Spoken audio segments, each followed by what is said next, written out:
Los centros de día son un recurso de atención sociosanitaria especializado cuyo objetivo principal es mantener la autonomía de las personas mayores el mayor tiempo posible en sus domicilios. Tenemos un doble objetivo de prevención y rehabilitación de las personas mayores a través de fomentar su autonomía personal mediante actividades especializadas y favorecer un respiro para el entorno familiar. Se intenta que el centro de día sea un trabajo integral, tanto en el usuario, que es centro de toda la actividad, como toda la red del entorno y familiar.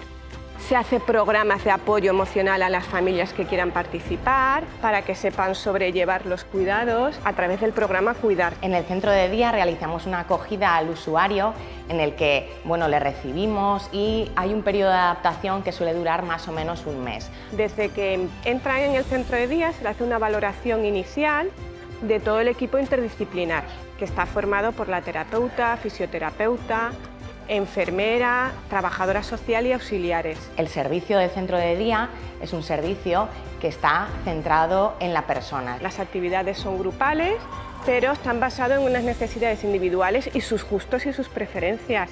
Para ello nos cuentan su historia de vida, todo lo que más les gusta, y todas las actividades tienen que favorecer esa motivación para que participen en ellas.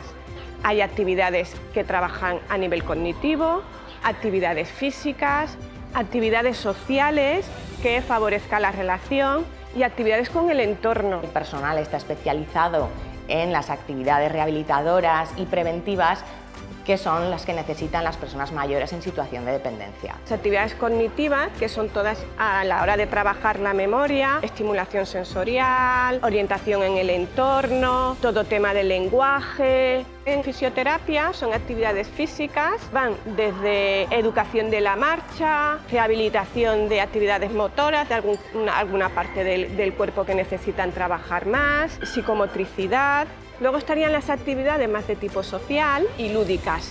Hacemos de todo, hacemos gimnasia, pintamos, nos dan trabajo para hacer cosas si es una fiesta.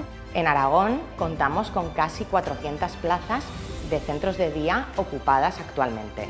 Se encuentran con un ambiente socialmente muy parecido al que tienen ellos, se sienten identificados y a corto plazo ellos manifiestan la alegría de venir. Estoy muy bien, hacemos de todo. Vienen muy contentos, incluso el fin de semana nos echan de menos.